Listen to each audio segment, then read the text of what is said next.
ਹੁਣ ਭਾਜਪਾ ਨੂੰ ਅਕਾਲੀ ਦਲ ਦੇ ਨਾਲ ਜਿਹੜਾ ਗੱਠਜੋੜ ਕਰ ਲੈਣਾ ਚਾਹੀਦਾ ਹੈ, ਕਿਉਂਕਿ ਅਕਾਲੀਆਂ ਦੇ ਨਾਲ ਗੱਠਜੋੜ ਕਰਕੇ ਅਸੀਂ ਸ਼ਾਇਦ ਪਿੰਡਾਂ ਦੇ ਵਿੱਚ ਨਿਕਲਦੇ ਹੋ ਜਾਾਂਗੇ। ਕਾਡਰ ਇਹ ਵੀ ਮੰਨਦਾ ਭਾਜਪਾ ਦਾ ਕਿ ਕਾਂਗਰਸੀਆਂ ਦੀ ਘਰ ਵਾਪਸੀ ਨਾਲ ਸਾਡੇ ਜਿਹੜੇ ਹੋਰ ਲੋਕਾਂ ਨੇ ਆਉਣਾ ਸੀਗਾ ਉਹਨਾਂ ਦੀ ਆਉਣ ਦੇ ਉੱਤੇ ਵਿਰਾਮ ਲੱਗ ਗਿਆ, ਰੋਕ ਲੱਗ ਗਈ ਹੈ। ਜਿਹੜੇ ਮੰਤਰੀ ਪੰਜਾਬ ਦਾ ਗੇੜਾ ਬੰਨੀ ਰੱਖਦੇ ਸੀਗੇ, ਹਰਦੀਪ ਪੁਰੀ ਵਰਗੇ, ਮਨਸੁਖ ਮਾਂਡਵੀਆ ਵਰਗੇ, ਮੀਨਾਕਸ਼ੀ ਲੇਖੀ ਵਰਗੇ, ਅਨੁਰਾਗ ਠਾਕੁਰ ਵਰਗੇ, ਇਹਨਾਂ ਨੇ ਅੱਜਕੱਲ੍ਹ ਪੰਜਾਬ ਆਉਣਾ ਬੰਦ ਕਰ ਦਿੱਤਾ। ਸਤਿ ਸ਼੍ਰੀ ਅਕਾਲ, ਤੁਸੀਂ ਜੁੜੇ ਹੋਏ ਹੋ ਪੰਜਾਬੀ ਰੇਡੀਓ ਐਸੇ ਦੇ ਨਾਲ ਤੇ ਪ੍ਰੋਗਰਾਮ ਸਪੈਸ਼ਲ ਰਿਪੋਰਟ ਦੇ ਵਿੱਚ ਤੁਹਾਡਾ ਸਾਰਿਆਂ ਦਾ ਸਵਾਗਤ ਹੈ। ਸਮਾਂ ਬੜਾ ਬਲਵਾਨ ਹੈ, ਸਮੇਂ ਦਾ ਗੇੜ ਕਦੋਂ ਗਿੜ ਜਾਵੇ, ਸਮੇਂ ਦੇ ਵਿੱਚ ਕਦੋਂ ਤਬਦੀਲੀ ਆ ਜਾਵੇ, ਕੁਛ ਨਹੀਂ ਪਤਾ। ਇਹ ਸਮੇਂ ਦੀਆਂ ਗੱਲਾਂ ਆਪਾਂ ਕਿਉਂ ਕਰ ਰਹੇ ਹਾਂ? ਅੱਜ ਦੀ ਇਸ ਰਿਪੋਰਟ ਦੇ ਵਿੱਚ ਤੁਹਾਨੂੰ ਦੱਸਾਂਗੇ ਕਿ ਪੰਜਾਬ ਦੇ ਵਿੱਚ ਭਾਜਪਾ ਜਿਸ ਸਮੇਂ ਚੜ੍ਹਤ ਸੀ, ਜਿਸ ਸਮੇਂ ਕਈ ਅੱਧਾ ਦਰਜਨ ਤੋਂ ਵੱਧ ਦਰਜਨ ਤੋਂ ਵੱਧ ਕਾਂਗਰਸੀ ਵੱਡੇ ਘਾਗ ਸਿਆਸਤਦਾਨਾਂ ਨੇ ਭਾਜਪਾ ਦਾ ਪੱਲਾ ਫੜ ਲਿਆ ਸੀ ਔਰ ਇਹ ਦੇਖਿਆ ਜਾ ਰਿਹਾ ਸੀਗਾ ਕਿ ਸ਼ਾਇਦ 2027 ਦਾ ਇਲੈਕਸ਼ਨ ਹੋਊਗਾ, ਉਹਦੇ ਵਿੱਚ ਬਹੁਤ ਵੱਡੀ ਇੱਕ ਪਾਰਟੀ ਬਣ ਕੇ ਭਾਜਪਾ ਪੰਜਾਬ ਦੇ ਵਿੱਚ ਉੱਭਰੂਗੀ। ਪਰ ਬਹੁਤ ਚੀਜ਼ਾਂ ਬਦਲੀਆਂ ਲੰਘੇ ਦਿਨਾਂ ਦੇ ਵਿੱਚ ਤੇ ਉਸ ਤੋਂ ਬਾਅਦ ਕਾਂਗਰਸੀ ਕਰਕੇ ਘਰ ਵਾਪਸੀ। ਹੁਣ ਕਾਂਗਰਸੀਆਂ ਦੀ ਘਰ ਵਾਪਸੀ ਤੋਂ ਬਾਅਦ ਭਾਜਪਾਈ ਖੇਮਿਆਂ ਦੇ ਵਿੱਚ ਸੁੰਨ ਪਸਰੀ ਹੋਈ ਹੈ।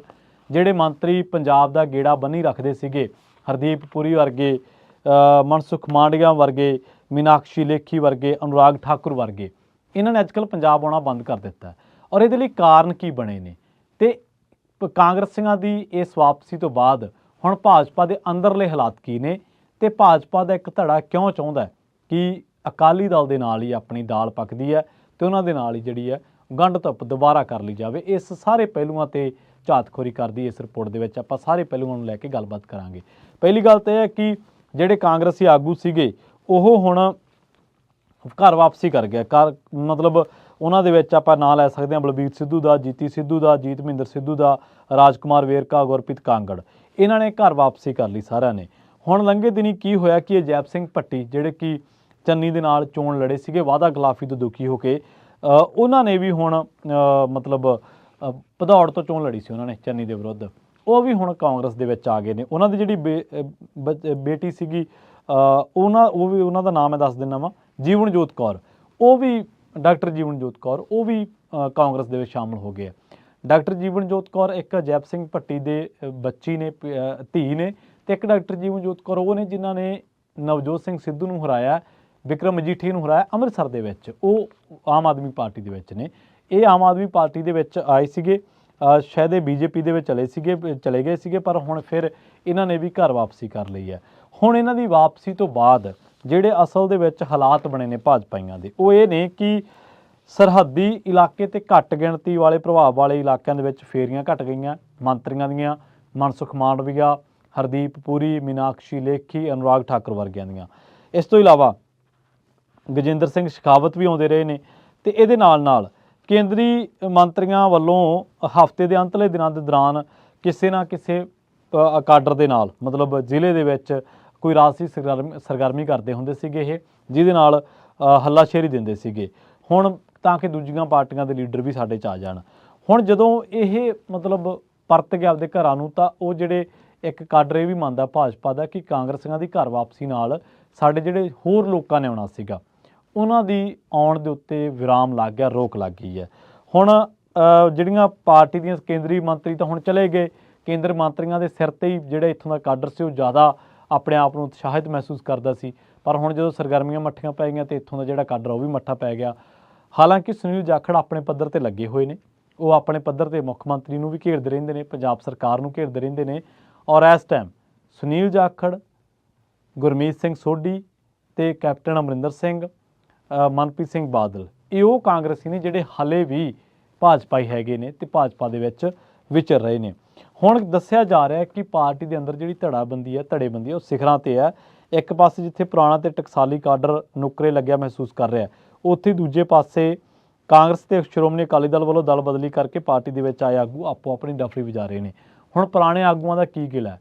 ਪੁਰਾਣੇ ਆਗੂਆਂ ਦਾ ਗਿਲਾ ਇਹ ਹੈ ਕਿ ਜਦੋਂ ਤਾਂ ਖੇਤੀ ਕਾਨੂੰਨ ਅੰਦੋਲਨ ਚੱਲ ਰਿਹਾ ਸੀਗਾ ਕਾਨੂੰਨਾਂ ਦੇ ਵਿਰੁੱਧ, ਉਦੋਂ ਤਾਂ ਸਾਡੀਆਂ ਗੱਡੀਆਂ ਦੀ ਰੇਸ ਜਾਂ ਸਾਡੀ ਰੇਸ ਲਵਾਈ ਗਏ ਜਿਹੜੇ ਕਿਸਾਨ ਸੀਗੇ, ਉਦੋਂ ਤਾਂ ਇਹ ਹੱਸਦੇ ਹੁੰਦੇ ਸੀਗੇ ਜਿਹੜੇ ਅੱਜ ਕਾਂਗਰਸੀ ਭਾਜਪਾ ਹੀ ਨੇ, ਪਰ ਉਦੋਂ ਕਾਂਗਰਸੀ ਸੀਗੇ, ਸਾਡੇ ਤੇ ਹੱਸਦੇ ਰਹੇ। ਪਰ ਅੱਜ ਇਹ ਮਗਰੋਂ ਆਏ ਨੇ ਸਾਡੇ ਨਾਲੋਂ, ਅਸੀਂ ਉਸ ਟਾਈਮ ਗਾਲਾਂ ਖਾਧੀਆਂ, ਸਾਡਾ ਪਿੰਡਾਂ ਦੇ ਵਿੱਚ ਅੱਜ ਵੀ ਜਾਣਾ ਮੁਹਾਲ ਹੈ, ਪਰ ਇਹ ਉਦੋਂ ਵੀ ਪਾਸੇ ਸੀ ਤੇ ਅੱਜ ਵੀ ਇਹਨਾਂ ਨੂੰ ਕੋਈ ਬਹੁਤਾ ਫਰਕ ਨਹੀਂ ਪਿਆ।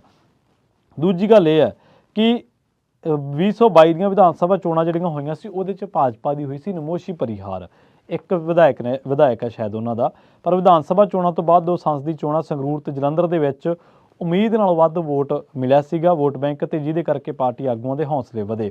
ਇਸੇ ਕਰਕੇ ਕਾਂਗਰਸੀ ਕਈ ਭਾਜਪਾ ਦੇ ਵਿੱਚ ਸ਼ਾਮਲ ਹੋ ਗਏ ਤੇ ਪਿਛਲੇ ਦਿਨਾਂ ਦੇ ਦੌਰਾਨ ਭਾਰਤ ਸਰਕਾਰ ਦੇ ਕੈਨੇਡਾ ਦੇ ਨਾਲ ਟਕਰਾਅ ਤੇ ਹੋਰ ਸਿਆਸੀ ਗਤੀਵਿਧੀਆਂ ਦੇ ਦੌਰਾਨ ਜਦੋਂ ਕਾਂਗਰਸ ਦੇ ਆਗੂਆਂ ਨੇ ਘਰ ਵਾਪਸੀ ਨੂੰ ਤਰਜੀਹ ਦੇਣੀ ਸ਼ੁਰੂ ਕੀਤੀ ਤਾਂ ਪਾਰਟੀ ਦੀਆਂ ਗਤੀਵਿਧੀਆਂ ਨੂੰ ਵੀ ਸੱਟ ਵੱਜੀ।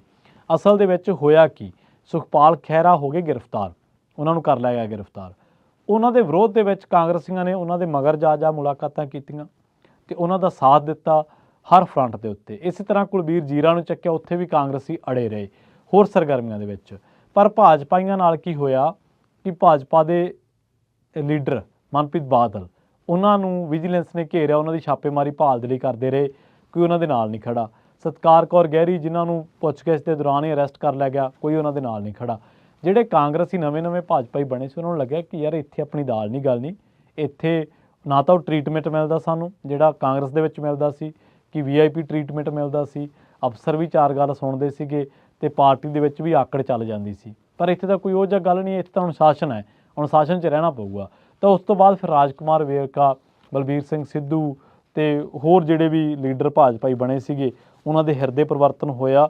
ਜੀਤੀ ਸਿੱਧੂ, ਜੀਤਮਿੰਦਰ ਸਿੰਘ ਸਿੱਧੂ, ਰਾਜਕੁਮਾਰ ਵੇਰਕਾ, ਗੁਰਪ੍ਰੀਤ ਕਾਂਗੜ, ਇਹ ਫਿਰ ਕਾਂਗਰਸੀ ਬਣ ਗਏ। ਹੁਣ ਬਦਲੇ ਹੋਏ ਸਮੀਕਰਨਾਂ ਦੇ ਵਿੱਚ ਜਦੋਂ ਕੇਂਦਰੀ ਮੰਤਰੀ ਵੀ ਪੰਜਾਬ ਦੇ ਵਿੱਚ ਨਹੀਂ ਆ ਰਹੇ, ਜਦੋਂ ਕਾਂਗਰਸੀ ਵੀ ਅੱਧੇ ਘਰ ਵਾਪਸੀ ਕਰ ਗਏ ਤਾਂ ਸਿਆਸੀ ਸਰਗਰਮੀਆਂ ਰੁਕ ਗਈਆਂ। ਉਹ ਜਿਹੜਾ ਉੱਪਰੋਂ ਇੱਕ ਬਲ ਮਿਲ ਰਿਹਾ ਸੀਗਾ, ਇੱਕ ਉੱਪਰੋਂ ਇੱਕ ਤਰੀਕੇ ਨਾਲ ਵੈਕਿਊਮ ਕ੍ਰੀਏਟ ਕਰਨ ਦੀ ਜਿਹੜੀ ਤਾਕਤ ਮਿਲ ਰਹੀ ਸੀ, ਉਹ ਸਾਰੀ ਠੁੱਸ ਹੋ ਕੇ ਰਹਿ ਗਈ। ਹੁਣ ਭਾਜਪਾਈਆਂ ਦਾ ਇੱਕ ਧੜਾ ਇਹ ਸਮਝਦਾ ਕਿ ਆਪਾਂ ਨੂੰ ਅਕਾਲੀ ਦਲ ਦੇ ਨਾਲ ਜਿਹੜਾ ਗੱਠਜੋੜ ਕਰ ਲੈਣਾ ਚਾਹੀਦਾ, ਕਿਉਂਕਿ ਅਕਾਲੀਆਂ ਦੇ ਨਾਲ ਗੱਠਜੋੜ ਕਰਕੇ ਅਸੀਂ ਸ਼ਾਇਦ ਪਿੰਡਾਂ ਦੇ ਵਿੱਚ ਨਿਕਲਦੇ ਹੋ ਜਾਵਾਂਗੇ। ਤੇ ਅਕਾਲੀ ਦਲ ਵੀ ਤੁਸੀਂ ਦੇਖੋਗੇ ਬਿਕਰਮ ਮਜੀਠੀਆ ਨੂੰ ਛੱਡ ਦਿਓ ਤਾਂ ਅਕਾਲੀ ਦਲ ਦੀਆਂ ਵੀ ਸੁਰਾਂ ਕੋਈ ਬਾਲੇ ਮਸਲਿਆਂ ਤੇ ਭਾਜਪਾ ਦੇ ਉਲਟ ਨਹੀਂ ਗਈਆਂ। ਕਈ ਮਸਲਿਆਂ ਤੇ ਉੱਤੇ ਪੰਜਾਬ ਦੇ ਲਾ ਲਓ ਚਾਹੇ ਹੋਰ ਲਾ ਲਓ, ਹੁਣ ਤੁਸੀਂ ਤਾਜ਼ਾ ਭਾਈ ਰਾਜੋਆਣਾ ਮਸਲਾ ਹੀ ਲਾ ਲਓ, ਉਹਨਾਂ ਦੇ ਮਾਮਲੇ ਦੇ ਵਿੱਚ ਕੋਈ ਰਾਸ਼ਟਰਪਤੀ ਨੂੰ ਅਪੀਲ ਜਾਂ ਕੇਂਦਰ ਸਰਕਾਰ ਦੀ ਕੋਈ ਨੁਕਤਾਚੀਨੀ ਕੋਈ ਬਾਹਲੀ ਜ਼ਿਆਦਾ ਨਹੀਂ ਕੀਤੀ ਜਾ ਰਹੀ। ਮਤਲਬ ਇਹ ਵੇਖ ਕੇ ਚੱਲਿਆ ਜਾ ਰਿਹਾ ਕਿ ਕਿਤੇ ਇਨ ਫਿਊਚਰ ਦੇ ਵਿੱਚ ਸਾਨੂੰ ਇੱਧਰ ਨਾ ਪਾਲਾ ਬਦਲਣਾ ਪੈ ਜੇ। ਖੈਰ ਹੁਣ ਅਸਲ ਦੇ ਵਿੱਚ ਹੋਇਆ ਕੀ, ਭਾਜਪਾਈਆਂ ਦੀ ਨਿਰਾਸ਼ਾ ਵਧੀ ਕਿਉਂ? ਉਹ ਇਹ ਵਧੀ ਕਿ ਅਸਲ ਦੇ ਵਿੱਚ ਹੁਣ ਚੱਲ ਰਹੀਆਂ ਨੇ 5 ਰਾਜਾਂ ਦੀਆਂ ਵਿਧਾਨ ਸਭਾ ਚੋਣਾਂ ਤੇ ਪਾਰਟੀ ਨੇ ਪੰਜਾਬ ਵਾਲੇ ਪਾਸਿਓਂ ਮਾੜਾ ਜਿਹਾ ਧਿਆਨ ਹੋਇਆ ਘਟਾਇਆ ਹੋਇਆ ਤੇ ਇਸ ਕਰਕੇ ਪਾਰਟੀ ਪੰਜਾਬ ਦੇ ਅਫੇਅਰਸ ਨੂੰ, ਪੰਜਾਬ ਦੇ ਵਿੱਚ ਜੋ ਹੋ ਰਿਹਾ ਉਹਨੂੰ ਬਹੁਤੀ ਜ਼ਿਆਦਾ ਤਵੱਜੋ ਨਹੀਂ ਦੇ ਰਹੀ, ਉਹਨੂੰ ਬਹੁਤੀ ਜ਼ਿਆਦਾ ਧਿਆਨ ਨਹੀਂ ਦੇ ਰਹੀ। ਹੁਣ ਭਾਜਪਾਈਆਂ ਨੂੰ ਇਹ ਲੱਗਦਾ ਕਿ ਜੇਕਰ ਆਉਣ ਵਾਲੇ ਸਮੇਂ ਦੇ ਵਿੱਚ ਸਾਡੇ ਵੱਲ ਝਾਕੂਗਾ ਤਾਂ ਉਹ 5 ਰਾਜਾਂ ਦੀਆਂ ਚੋਣਾਂ ਤੋਂ ਬਾਅਦ ਹੈ। ਹੁਣ ਇਹਨਾਂ ਦੇ ਰਿਜ਼ਲਟਾਂ ਤੇ ਇਹਨਾਂ ਦੇ ਨਤੀਜਿਆਂ ਤੇ ਵੀ ਕਈ ਚੀਜ਼ਾਂ ਡਿਪੈਂਡ ਕਰਦੀਆਂ ਨੇ, ਪਰ ਅਸਲ ਦੇ ਵਿੱਚ ਇੱਥੇ ਭਾਜਪਾਈ ਆਪਣੇ ਆਪ ਨੂੰ ਫਿਰ ਠੱਗੇ ਹੋਏ ਜਾਂ ਹਤਾਸ਼ ਜਿਹੇ ਮਹਿਸੂਸ ਕਰ ਰਹੇ ਨੇ, ਕਿਉਂਕਿ ਉਹਨਾਂ ਨੂੰ ਲੱਗਦਾ ਕਿ ਸ਼ਾਇਦ ਜਿਹੜਾ ਅਸੀਂ ਸੋਚਦੇ ਸੀ, ਜੋ ਅਸੀਂ ਸੋਚਦੇ ਸੀ ਕਿ ਪ੍ਰਭਾਵ ਬਣੂਗਾ ਉਹ ਬਣਿਆ ਨਹੀਂ। ਲੰਘੇ ਦਿਨੀ ਹੋਇਆ ਕਿ ਅਮਿਤ ਸ਼ਾਹ ਦੀ ਇੱਕ ਰੈਲੀ ਵੀ ਸੀਗੀ ਪੰਜਾਬ ਦੇ ਵਿੱਚ, ਉਹ ਰੈਲੀ ਦੇ ਵਿੱਚ ਐਡਾ ਜ਼ਿਆਦਾ ਉਤਸ਼ਾਹ ਨਹੀਂ ਮਿਲਿਆ, ਜਿਸ ਕਰਕੇ ਇੱਕ ਵਾਰ ਫਿਰ ਤੋਂ ਭਾਜਪਾ ਦੀ ਜਿਹੜੀ ਹਾਈ ਕਮਾਨ ਆ ਉਹਨਾਂ ਨੇ ਪੰਜਾਬ ਦੇ ਲੀਡਰਾਂ ਨੂੰ ਖਿੱਚਿਆ ਪਰ ਉਹ ਪ੍ਰਭਾਵ ਨਹੀਂ ਰਿਹਾ। ਹੁਣ ਤੰਜ਼ ਵਜੋਂ ਇਹ ਕਿਹਾ ਜਾ ਰਿਹਾ ਕਿ ਸਰ ਕਾਂਗਰਸੀ ਤਾਂ ਚਲੇ ਗਏ, ਅਕਾਲੀਆਂ ਨੂੰ ਪੁੱਛ ਗਏ ਫਿਰ। ਸੋ ਇਸੇ ਕਰਕੇ ਇਸ ਖਬਰ ਦੀ ਜਿਹੜੀ, ਇਸ ਰਿਪੋਰਟ ਦੀ ਜਿਹੜੀ ਟੈਗਲਾਈਨ ਹੈ, ਜਿਹੜੀ ਹੈਡਲਾਈਨ ਹੈ, ਉਹ ਵੀ ਇਹੀ ਕੱਢੀ ਗਈ ਹੈ ਕਿ ਕਾਂਗਰਸ ਤਾਂ ਆਪਦੇ ਘਰਾਂ ਨੂੰ ਵਾਪਸੀ ਕਰ ਗਏ ਆ, ਕਿ ਹੁਣ ਅਕਾਲੀਆਂ ਨੂੰ ਪੁੱਛ ਗਏ, ਅਕਾਲੀਆਂ ਨਾਲ ਗੱਠਜੋੜ ਹੋਏਗਾ ਨਹੀਂ ਹੋਏਗਾ, ਕਿੰਨਾ ਸ਼ਰਤਾਂ ਤੇ ਹੋਏਗਾ, ਕਿੰਨੀਆਂ ਸੀਟਾਂ ਨੂੰ ਲੈ ਕੇ ਹੋਏਗਾ, ਇਹ ਹਲੇ ਭਵਿੱਖ ਦੇ ਗਰਭ ਦੇ ਵਿੱਚ ਹੈ। ਪਰ ਹਾਂ ਇੰਨਾ ਜ਼ਰੂਰ ਹੈ ਕਿ ਕਾਂਗਰਸੀ ਇੱਕ ਠੰਡੇ ਹਵੇ ਦੇ ਬੁੱਲੇ ਦੇ ਵਾਂਗ ਆਏ ਭਾਜਪਾਈਆਂ ਦੇ ਲਈ, ਨਾ ਕਿ ਟਕਸਾਲੀ ਭਾਜਪਾਈਆਂ ਲਈ, ਪਰ ਉਹਨਾਂ ਨੂੰ ਨੁੱਕਰੇ ਜ਼ਰੂਰ ਲਾ ਕੇ ਉਹਨਾਂ ਦੀਆਂ ਸਿਆਸੀ ਇੱਛਾਵਾਂ 'ਤੇ ਪਾਣੀ ਜ਼ਰੂਰ ਫੇਰ ਦਿੱਤਾ। ਤੇ ਅੱਜ ਵੀ ਭਾਜਪਾ ਦਾ ਜਿਹੜਾ ਪੰਜਾਬ ਦੇ ਵਿੱਚ ਕਰਤਾ ਧਰਤਾ ਹੈ ਉਹ ਸਾਬਕਾ ਕਾਂਗਰਸੀ ਹੈ, ਸਾਬਕਾ ਕਾਂਗਰਸੀ ਪ੍ਰਧਾਨ ਹੈ, ਪਰ ਅੱਜ ਪੰਜਾਬ ਦੇ ਵਿੱਚ ਉਹ ਭਾਜਪਾ ਦਾ ਮੌਜੂਦਾ ਪ੍ਰਧਾਨ ਹੈ ਸੁਨੀਲ ਜਾਖੜ ਹੈ। ਜਲਦ ਮਿਲਾਂਗੇ ਇੱਕ ਹੋਰ ਨਵੀਂ ਰਿਪੋਰਟ ਦੇ ਵਿੱਚ। ਬਹੁਤ ਬਹੁਤ ਧੰਨਵਾਦ।